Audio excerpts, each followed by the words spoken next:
ilgari fuqarolarimiz asosan 2-3 ta davlatga borib ishlagan bo'lsa, hozir tashkiliy migratsiya asosida 30 dan ortiq davlatda mehnat qilyapti. Bugungi kunda Shvetsiya, Daniya va Norvegiyada 300 ming ishchilarga ehtiyoj bor. Norvegiyalik ish beruvchilar bu yilning o'zida 3000 fuqaroni o'zlari o'qitib, ularga Yevropa standartlari asosida sertifikat berib, kamida 2,5-3 ming yevrolik ish berishga tayyor deyapti.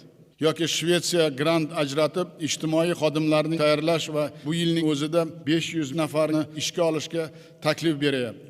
Musayev Nurimbetov 1-aprelgacha Shvetsiya, Daniya, Norvegiya bilan kelishuvga erishib, bu yil 5 ming, kelasi yil kamida 10 ming odamni yuqori daromadli ish o'rinlariga yuborsin.